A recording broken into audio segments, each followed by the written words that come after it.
तो हिस्ट्री इतनी लंबी चौड़ी होती है कि आप वो जब हिस्ट्री से पढ़ना स्टार्ट कर देंगे तो आपको कुछ समझ नहीं आएगा सपोज, ठीक है ना, टाइम वेस्ट होगा या आपके पास डायरेक्शन नहीं होगी। तो सबसे पहले इंसान कोई भी काम करता है ना तो डायरेक्शन या डेस्टिनेशन क्लियर होना चाहिए कि मुझे करना क्या है। तो इसके लिए हमेशा ये चीज जो है रिकमेंड की जाती है कि आप क्या करें, सबसे पहले जो है लास्ट वाली लाइन जो है वो पहले पढ़ें। सपोज तो लास्ट वाली लाइन जो रेड में मैंने की हुई है, क्या लिखा हुआ है इसमें, विच nursing action should the nurse perform. तो जब आप ये वाली लाइन पढ़ेंगे तो ऑटोमेटिकली आपका जो माइंड है ना, ब्रेन, उसने अब थिंक करना स्टार्ट कर दिया। आप एक्सप्लोर करना स्टार्ट कर लेंगे कि मैंने पहले क्या करना है। मतलब ऐसा कोई क्वेश्चन हो जिसमें हो सकता है कि सारे ऑप्शन सही हों, लेकिन पहले सबसे पहले मुझे क्या करना होगा, ऐसी कोई चीज मुझे ढूंढनी है। तो ये वाला सवाल पढ़ें शाबाश, और मुझे बताएं कि सबसे पहले आप क्या करेंगे। शाबाश, कोई आंसर करेगा। Option A. Option option A. Yes. Option C sir. Option C. पहले ए को देख लेते हैं। ए जो ऑप्शन क्या कह रहा है हमारे पास कि नाइट्रोग्लिसरीन देंगे। अब इसमें आप हिस्ट्री में थोड़ा देखिएगा, इसको सही से समझें थोड़ा। तो क्या लिखा हुआ है हमारे पास कि his blood pressure is 90/60। Yes तो सर, ये बीपी दे सकते ऑलरेडी हैं डाउन है यहाँ तो पे हम ऐसी इसमें नहीं दे सिचुएशन में। सकते। ऐसे सिचुएशन में मतलब इसको नहीं दिया जाएगा ना, हमारी फर्स्ट प्रायोरिटी नहीं होगी। अच्छा, कुछ ने कहा है कि बी ऑप्शन, बी को ऑब्टेन अ डिटेल्ड, अब ये वर्ड याद रखिएगा, डिटेल्ड हिस्ट्री। अब डिटेल हिस्ट्री अगर हम यहाँ पे लेने के लिए बैठ जाएंगे, पेशेंट के जो साइन बता रहे हैं हमें कि डायफोरेटिक भी हो रहा है, चेस्ट पेन है, radiating toward his left arm, typical sign हमें बता रहा है मायोकार्डियल इन्फेक्शन के। और यहाँ पे जब हम डिटेल हिस्ट्री लेने के लिए बैठ जाएंगे तो पेशेंट की जान जा सकती है। यहाँ पे हिस्ट्री लेने की हमें नीड नहीं है। तो ऑप्शन सी कुछ लोगों ने कहा है, apply oxygen and place the patient on a cardiac monitor.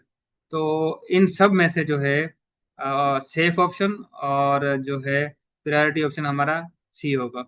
करेंगे और कार्डियक मॉनिटर लगा देंगे ताकि हमें हार्ट की जो चेंजेस हैं वो हमें पता चले। ये समझ आ गया। तो इस पूरे क्वेश्चन का जो है मतलब हमारा पहला प्रिंसिपल हमने पढ़ लिया है। प्रिंसिपल क्या है कि हमेशा आप लोग जो है ये वाली लाइन जो है लास्ट लाइन पहले पढ़ेंगे। अब हम नेक्स्ट आ जाते हैं। तो आपके पास जब भी क्वेश्चन आ जाएगा ना तो आप क्या करेंगे, before reading the scenario read only last sentence. जो लास्ट वाला जो वर्ड है वो उसको समझे थोड़ा, की वर्ड को बेसिकली। तो यहाँ पे हमारे पास क्या था बेसिकली फर्स्ट। तो आपके पास जो क्वेश्चन आएंगे वो क्या क्या हो सकते हैं। हो सकता है क्वेश्चन आपसे पूछ रहा हो बेस्ड क्वेश्चन क्या होगा, आपसे पूछ रहा होगा मे बी के जो इनिशियल क्या होगा, प्रायोरिटी क्या करेंगे, most appropriate, need follow up या फर्दर टीचिंग। तो ये वो वर्ड्स हैं, ऐसे वर्ड्स को कहा जाता है अपना की वर्ड्स। तो की वर्ड्स आपने हमेशा देखना है, उसके बाद जो है बाकी फर्दर जो है क्वेश्चन को पढ़ना है सही तरीके से। प्रिंसिपल नंबर 1 हमारे पास ये हो गया। सबसे पहले जैसे हम बैठेंगे अपना टेस्ट करने के लिए, तो जैसे ही क्वेश्चन हमारे पास आएगा तो हमारा फर्स्ट स्टेप क्या होगा कि हम क्या करेंगे, अपना लास्ट वाली लाइन पढ़ेंगे और उसमें देखेंगे कि क्या वो चाह रहा है, हमसे क्या चाह रहा है। ठीक है, ठीक हो गया ना। तो उसके बाद बाकी का सिनेरियो फिर समझेंगे। और जब क्योंकि ये जब लास्ट वाली लाइन पढ़ने से या जो कीवर्ड हमें देखने से एक आइडिया हो जाएगा, हमारा ब्रेन जो है वो एक्टिव हो जाएगा कि हमें करना क्या है। ठीक है ना, एक मंजिल मिल जाएगी, एक डेस्टिनेशन हमें मिल जाएगी, करना क्या हमने। सही हो गया। तब जैसे डिस्ट्रैक्टर हट जाएंगे। डिस्ट्रक्शन हट जाएगी। तो आपको सपोज करते हैं कि जैसे ना आप कहीं पे भी सपोज किसी इदारे में चले गए या कहीं जैसे होता है अपना कि भाई आपने जाके ढूंढो, कुछ कुछ ढूंढो तो कुछ नहीं पता चलेगा ना। लेकिन आपको बोल दिया गया कि भाई आप जाएं और ये फिला फिला चीजें जाके ढूंढ के आ जाएं, तो आपके लिए एक डेस्टिनेशन आपको मिल गया। तो इजीली फिर वो चीजें पिक कर लेंगे। तो वो हिस्ट्री है पूरी। अब हिस्ट्री में से कुछ ऐसी चीजें भी होंगी जो कि आपको खाम खा कर डिस्ट्रैक्ट कर रही होंगी, कुछ ऐसी चीजें होंगी जो कि आपके काम की होंगी। तो आपके काम की चीजें आपको पे काम की चीजों पे आपको ज्यादा फोकस रखना पड़ेगा। अब आते हैं हम प्रिंसिपल नंबर 2 पे हमारे। अच्छा, एक हमने प्रिंसिपल बता दिया आपको कि लास्ट वाली लाइन पहले पढ़नी है। दूसरा अब प्रिंसिपल ये कहता है कि आपने क्या करना है, सारे ऑप्शंस को क्विकली स्कैन कर लेना है। इसमें हार्डली मेरे ख्याल में को 4 से 5 सेकंड लगेंगे। तो करते हैं, एग्जाम्पल मैंने दिया हुआ है कि ये ऑप्शन अगर अगर अगर ये वाले ऑप्शन हैं तो ऑटोमेटिकली इन ऑप्शंस को देखते हुए क्या लग रहा है आपको, आपका ब्रेन क्या क्या आपसे कहेगा कि ये जो क्वेश्चन है ये कौन सा है, प्रायोरिटी क्वेश्चन है, ये ABC यहाँ पे रूल हो सकता है कि अप्लाई हो, क्योंकि ऑक्सीजन के ऑप्शन आ रहे हैं, अपना क्या कहते हैं एयरवे के ऑप्शन आ रहे हैं। और इसका भी मेन पर्पज ये होता है कि आप अपने आप को या जो अपने ब्रेन को एक्टिवेट करें। अच्छा, अब आ गया हमारा प्रिंसिपल नंबर 3। तो प्रिंसिपल नंबर 3 ये कहता है कि जब भी आप कोई क्वेश्चन पढ़ें कि आपको आइडेंटिफाई करें कि यहाँ पे रूल अप्लाई कौन सा हो रहा है। सपोज करते हैं, जैसे यहाँ पे एग्जांपल दिया हुआ है कि 32 ईयर प्रेग्नेंट वुमेन है, और यहाँ पे अगर कोई ऐसे साइंस आ रहे हैं हमारे पास, जैसे सपोज करते हैं एक साइन है bilateral lower extremity ankle and feet swelling. अब ये चीजें जो है प्रेग्नेंट जो वुमेन है उसमें एक्सपेक्टेड होती हैं। एनक्लेक्स हमेशा हमेशा याद रखिएगा, वो जो है अनएक्सपेक्टेड चीजें आपसे जो है एक्सपेक्ट करता है कि आप उस पर जो है ना एक्शन लें। कुछ चीजें ऐसे होती हैं जो कि हमें पता होता है, जैसे आपको कोई एंटी हाइपरटेंसिव मेडिसिन दे रहे हैं तो BP का लो होना एक एक्सपेक्टेड फाइंडिंग है। अनएक्सपेक्टेड जो चीजें होंगी उन पे आपने फोकस करना है कि हाँ ये वाली चीजें जो है ये जो है इसको सॉल्व करने की जरूरत है या इस पे जो है एक्शन लेने की जरूरत है। ठीक हो गया। तो इस पे देखें कि कौन सा रूल अप्लाई हो रहा है। तो ये वाला जैसे रूल अप्लाई कहाँ कौन सा हो रहा है, एक्सपेक्टेड वर्सेज अनएक्सपेक्टेड। तो एक्सपेक्टेड चीजों पे आप नहीं जाएंगे, अनएक्सपेक्टेड जो भी चीज होगी उन पे आप जाएंगे, उन पे आप इंटरवीन आपको करने की जरूरत पड़ेगी। अच्छा, हम फर्दर आगे बढ़ते हैं। Principle number 4। अच्छा, ये हमेशा जब भी क्वेश्चन हमारे पास आता है तो हम थोड़ा कंफ्यूज हो जाते हैं कि हमने क्या करना है, असेसमेंट करनी है या हमने इंटरवीन करना है, इंटरवेंशन करनी है।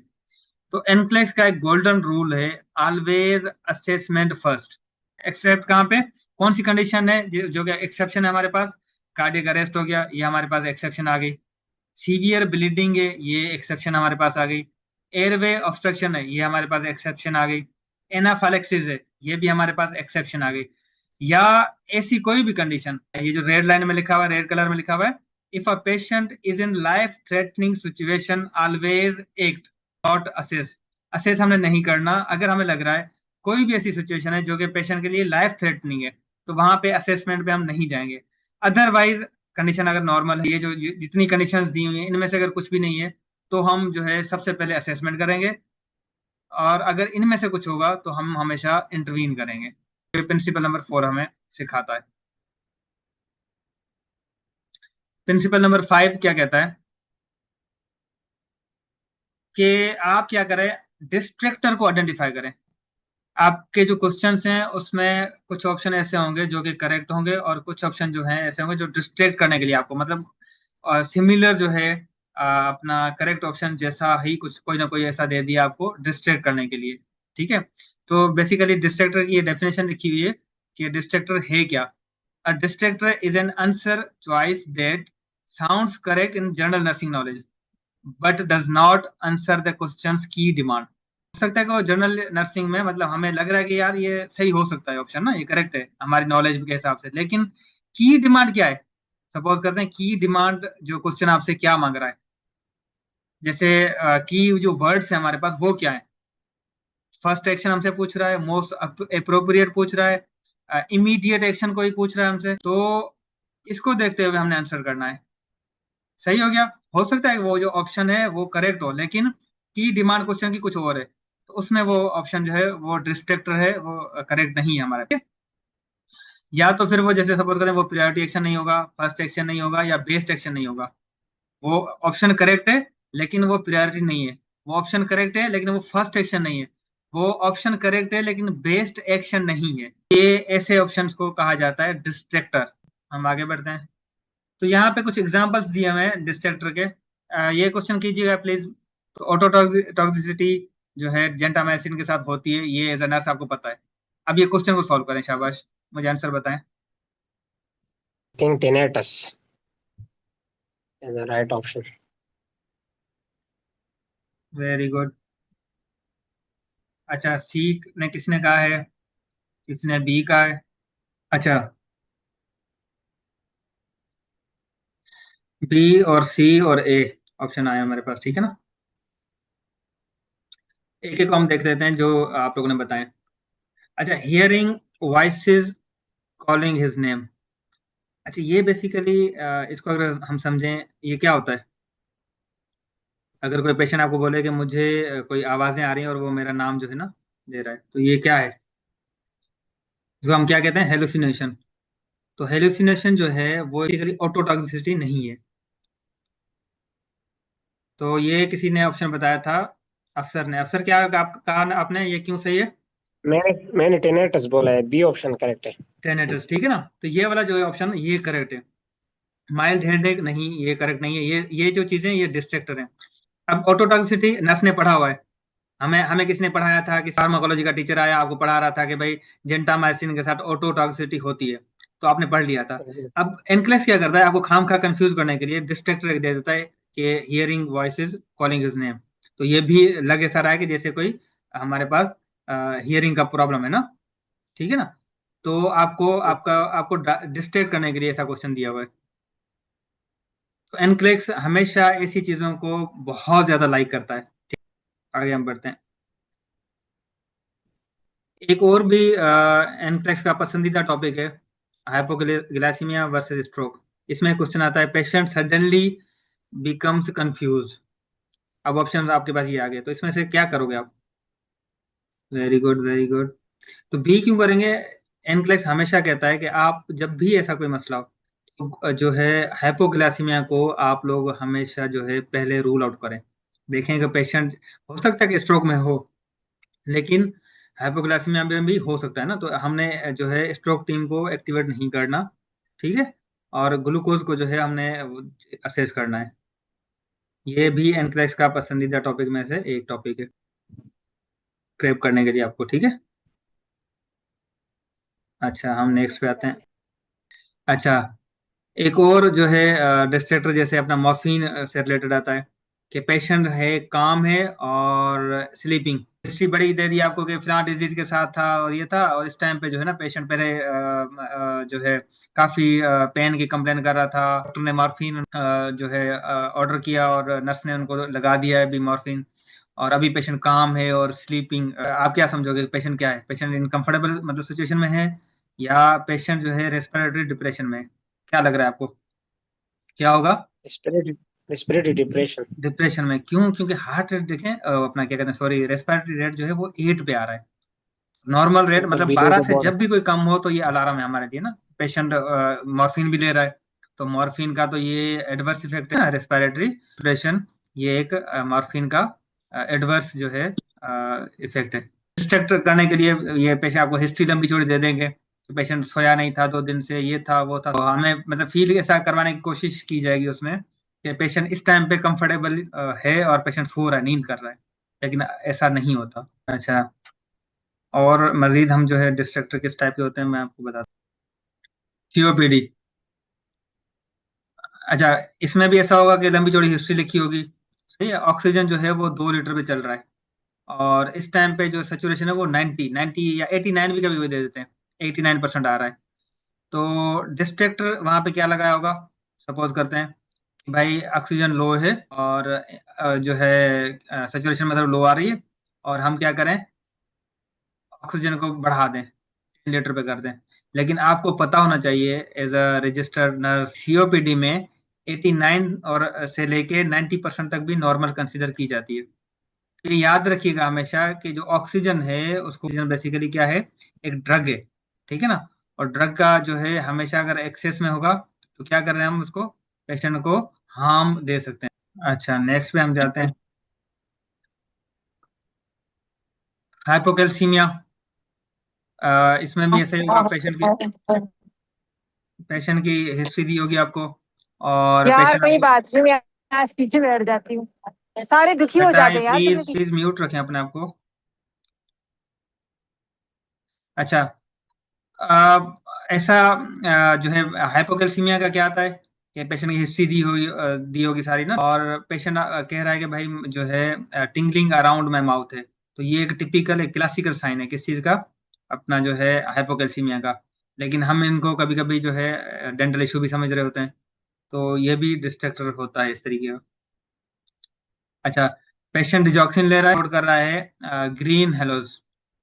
तो डिस्ट्रैक्टर हो सकता है कि हमें लगे कि ये आई प्रॉब्लम है, लेकिन ये बेसिकली येलो विजन या ग्रीन विजन भी पेशेंट डिजॉक्सिन ले रहा है, और अगर इसकी कंप्लेन कर रहा है तो आपके माइंड में आ जाना चाहिए कि ये डिजॉक्सिन टॉक्सिसिटी की तरफ पेशेंट जा रहा है। सही हो गया। तो ये भी एक डिस्ट्रैक्टर है। अच्छा, ये वाले क्वेश्चन को आप सॉल्व करेंगे। इसी पर नंबर 1 पहले अप्लाई कीजिएगा कि आपने लास्ट वाली लाइन पहले पढ़नी है और फिर बाद में हिस्ट्री पढ़नी है, और मुझे बताएं कि अपना जो है ऑप्शन है इसमें से कौन सा करेक्ट ऑप्शन है। किसी ने कहा है सी, और कोई बताए? शाबाश। Option C. सी ठीक है। अच्छा, सी क्यों करेक्ट है? कोई इसको रेशनलाइज करे, रीजन दे। कि ये सडनली ये थोड़ा एक वार्निंग साइन है। और हम क्या सोच रहे होते हैं, पेशेंट ने कहा कि भाई गुड न्यूज़ है ना, ठीक है, मेरा जी। पेन जो है वो खत्म हो चुका है, तो भाई ठीक है, पेन की कंप्लेन के साथ आया था, अब पेन खत्म हो गया, चलो ठीक है, बेहतर हो गया, जबरदस्त, सही है। लेकिन अचानक अगर पेशेंट का पेन जो है वो जा रहा है, इसमें हम क्या करेंगे, notify the health provider immediately. Immediately क्यों? क्योंकि इसको अपना जो लाइफ थ्रेटनिंग सिचुएशन में पेशेंट ये जा रहा है, इसमें क्या है, हमने सडन इंप्रूवमेंट कैन, जो रेड लाइन में लिखा हुआ है, क्या लिखा हुआ है, गोल्डन रूल क्या है, in encourage sudden improvement can sometime be a sign of कि डिटोरिएट हो रहा है पेशेंट हमारे पास, ठीक। अच्छा, अब आ जाते हैं हम कीवर्ड्स की तरफ। तो कीवर्ड्स हैं बेसिकली, वो क्या है, वो एक सिग्नल वर्ड है ना, ये हमें गाइड कर रहे होते हैं, ठीक है ना, हमारे इसको अपना थिंकिंग प्रोसेस को। They define what type of answer is required, ठीक है ना। They determine priority in clinical decisions. They change the meaning of the question. पूरे क्वेश्चन की भी मीनिंग चेंज हो सकती है। ये एक आधा क्वेश्चन में दिया हुआ है, तो वो आपको बताए, मतलब उससे आपको पता चलेगा, ये लास्ट वाली लाइन का ना, कि दे change the meaning of the question, पूरे क्वेश्चन की मीनिंग चेंज कर लेते हैं सिर्फ एक कीवर्ड चेंज करने से, ठीक है ना। और improving test taking skills in nursing students. और अगर ये नर्सिंग स्टूडेंट्स देख लें, समझ लें, इनको सही तरीके से पढ़ लें, कीवर्ड्स को समझ लें, तो इनका जो है टेस्ट टेकिंग स्किल्स है बच्चों की, वो इंक्रीज हो जाती है। बेसिकली कीवर्ड क्या है? कीवर्ड हमारे पास डायरेक्शन है, डायरेक्शन ऑफ आंसर है, ठीक है ना, कि हमें एक डायरेक्शन नजर आ जाती है, हमें एक पता चलता है कि अपने कहाँ जाना है, क्या करना है अभी। कुछ ऐसे कीवर्ड्स हैं जिनको हम प्रायोरिटी कीवर्ड्स कह रहे होते हैं, जैसे फर्स्ट, इनिशियल, इमीडिएट, नेक्स्ट। मतलब लास्ट वाली आपने लाइन पढ़ी और उसमें कोई इनमें से कोई वर्ड लिखा हुआ है, तो आप अपने आप से हमेशा ये पूछोगे what should I do now, अभी मुझे क्या करना चाहिए, इस सकती है, बाकी ऑप्शन भी करेक्ट हो सकते हैं, लेकिन इस टाइम पे मुझे क्या करना है। अच्छा, कुछ वर्ड ऐसे होते हैं जो सेफ्टी कीवर्ड्स कहा जाता है, जैसे highest risk, most concerning, abnormal. वहां पे आप अपने आप से पूछेंगे कि who is in danger first, highest risk पे कौन सा है, मोस्ट कंसर्निंग कौन सा अपना सिम्टम है, साइन है या पेशेंट है, ठीक है, और एबनॉर्मल क्या है इस टाइम पे। कुछ आंसर की जो कीवर्ड होते हैं वो कौन से होते हैं, बेस्ड आंसर, जैसे बेस्ड, मोस्ट इंपॉर्टेंट, इसेंशियल। तो इसमें हमने अपने आप से क्या पूछना है, which option is most appropriate and safe. इस सिचुएशन में हो सकता है बाकी ऑप्शन भी करेक्ट हो, लेकिन इस टाइम पे कौन सा ऐसा ऑप्शन है जो कि अप्रोप्रिएट भी है और सेफ भी है। अच्छा, कुछ क्वेश्चन आपसे पूछ रहे होंगे कि फर्दर लर्निंग नीड पेशेंट की क्या हो सकती है, फर्दर टीचिंग क्या दें पेशेंट को। मतलब ये ऐसे पेशेंट होंगे जो कि डिस्चार्ज हो रहे होंगे, वो आपको बता रहे होंगे कि भाई पेशेंट एक हो रहा है, डिस्चार्ज हो रहा है, और आपने ये टीचिंग दे दी है, लेकिन पेशेंट अब जो है ना आपको बता रहा है कि ये चीजें बता रहा है। तो आपको इनमें से क्या लग रहा है कि कौन सी ऐसी चीजें हैं जो कि लर्निंग की नीड है पेशेंट की, या फर्दर टीचिंग की जरूरत है, या फॉलोअप की रिक्वायरमेंट है यहाँ पे। मतलब दोबारा आप मतलब यहाँ पे बेसिकली क्या होगा कि पेशेंट कुछ ना कुछ गलत कर रहा होगा। सपोज एग्जाम्पल जैसे यहाँ पे दे दूं कि जो पेशेंट एनीमिया के साथ आया था और अब डिस्चार्ज हो रहा है, और पेशेंट को जो है आयरन सप्लीमेंट्स दे दिए गए, लेकिन पेशेंट ये कह रहा है कि मैं ऐसा करूंगा, ये जो टेबलेट है ना, ये मिल्क के साथ खाऊंगा। तो मिल्क आपको पता है कि उसमें अपना क्या है, कैल्शियम है, ठीक है ना, वो क्या करेगा, एब्जॉर्प्शन को डिक्रीज करेगा। तो वो यहाँ पे क्या आएगा, ये फॉलोअप यहाँ पे जरूरत है, या फर्दर टीचिंग की जरूरत है, या लर्निंग नीड है पेशेंट की। ठीक हो गया।